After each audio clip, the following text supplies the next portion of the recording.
Porfirio Díaz, ¿les suena el nombre? Para algunos fue el gran constructor del México moderno, para otros, un tirano despiadado. Su larguísimo gobierno, conocido como el Porfiriato, es sin duda una de las épocas más controvertidas y fascinantes de la historia de México. Un tiempo que, fíjense qué curioso, sembró al mismo tiempo las semillas del progreso y de una de las revoluciones más violentas del siglo XX. Y bueno, aquí está la pregunta del millón, la que ha estado en el centro del debate por más de 100 años. ¿Fue Díaz un héroe que puso orden y modernizó a una nación que estaba en caos? ¿O fue un villano cuya dictadura hizo que un baño de sangre fuera, pues, inevitable? Vamos a meternos de lleno a desentrañar esta figura tan compleja. Miren, es que el Porfiriato es, literalmente, una moneda con dos caras. Por un lado, se nos habla de 30 años de paz, de estabilidad, de un crecimiento económico nunca antes visto. Pero si le damos la vuelta a la moneda, nos encontramos con la historia de una tiranía brutal, de explotación y de una riqueza acumulada en muy, muy pocas manos. ¿Cómo es posible? Bueno, la clave está en que ambas historias, por más opuestas que parezcan, tienen parte de verdad. Ok, empecemos por el lado amable, por así decirlo. Hablemos de Díaz como el gran modernizador.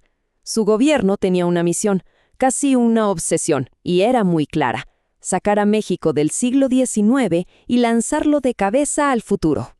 ¿Y cómo lo hizo? Bueno, la estrategia fue, digamos que directa, influenciada por su famoso lema de orden y progreso. Básicamente le abrió las puertas de México al mundo. La idea era: señores, vengan a invertir aquí. Y para eso, les pusieron la alfombra roja a empresarios de Estados Unidos, de Francia, de Alemania, de Inglaterra, a todos. Y vaya que funcionó. El resultado fue una transformación radical. Imagínense, de repente el país se llenó de vías de tren, miles y miles de kilómetros conectando todo. La minería, ¡boom! El petróleo, que apenas nacía como industria, despegó. Y claro, con todo eso llegaron los bancos modernos, el telégrafo. México se estaba enchufando literalmente al siglo XX. Pero, ojo, que esto no era solo cosa de fábricas y trenes. No. En las ciudades la vida cotidiana cambió por completo. De repente había tranvías eléctricos zumbando por las calles, los primeritos carros, el teléfono, imagínense el impacto. Y hasta el cine, el cinematógrafo, como le decían entonces. Todo esto fue creando una nueva cultura urbana y una nueva clase media que, pues, disfrutaba de este nuevo México moderno. Suena increíble, ¿no? Pero siempre hay un pero. Y este es uno muy, muy grande.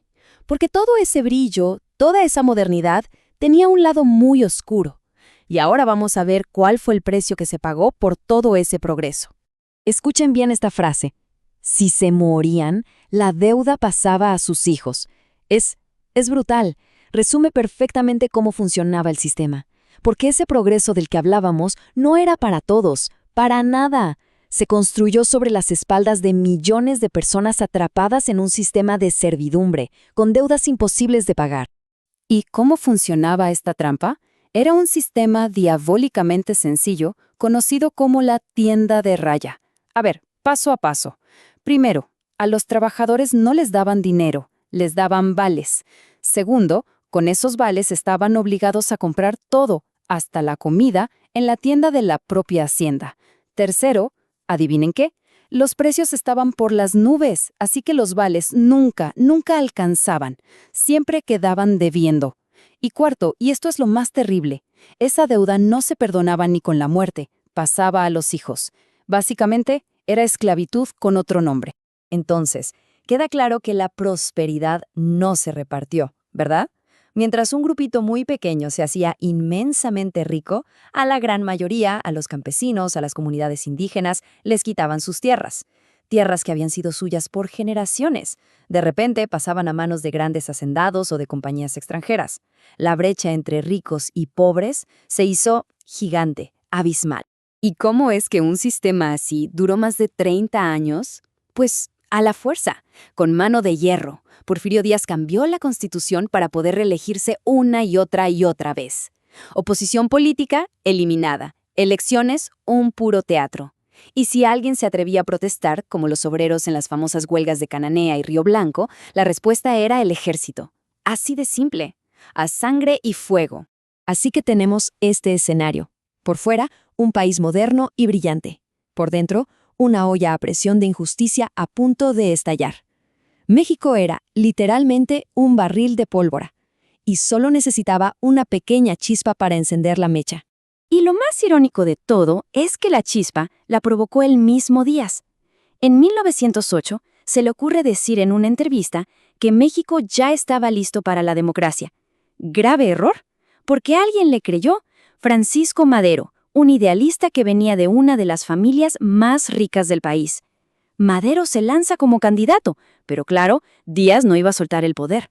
Lo mete a la cárcel y gana otra elección, amañada, por supuesto. Pero Madero logra escapar y desde el exilio hace un llamado a las armas para el 20 de noviembre de 1910.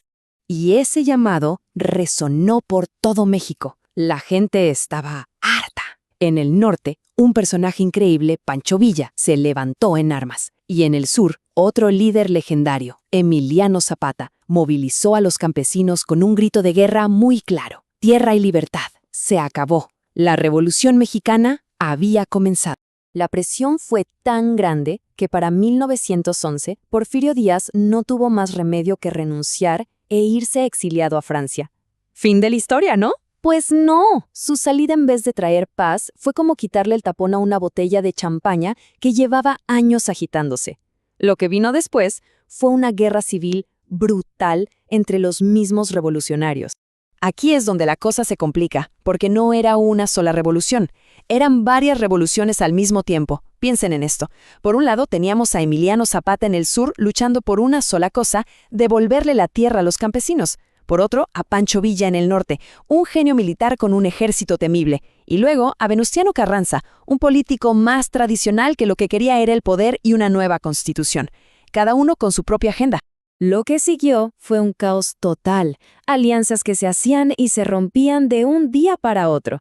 El propio Madero, que había iniciado todo, llegó a ser presidente, pero lo traicionaron y lo asesinaron en un episodio terrible conocido como la Decena Trágica. Amigos de ayer eran enemigos de hoy. Fue una década de fuego, de guerra por todo el país, que dejó un saldo de muertos impresionante. Pero, como a veces pasa en la historia, de todo ese caos y esa destrucción, salió algo increíblemente importante. En 1917, el bando que finalmente ganó, el de Carranza, promulgó una nueva constitución. Y ojo, que no era cualquier documento. Fue la primera constitución en todo el mundo en incluir derechos sociales. Hablaba de la jornada de trabajo de 8 horas, del derecho a la huelga y, sobre todo, abría la puerta a la reforma agraria. Justo lo que pedía Zapata. Y con esto, volvemos al principio de todo. Después de ver el progreso y después de ver el altísimo precio de ese progreso, ¿qué hacemos con Porfirio Díaz? ¿Cómo lo juzgamos? La pregunta ahora se siente más pesada, ¿cierto? Ya no parece tan fácil decir simplemente héroe o villano. Poner etiquetas es muy fácil, pero la historia de verdad, la historia real, casi nunca es en blanco y negro. Hay una frase que lo clava: ni Superman ni Darth Vader. Hay que ver los tonos de grises. Y de eso se trata. La historia no es un cómic de buenos contra malos.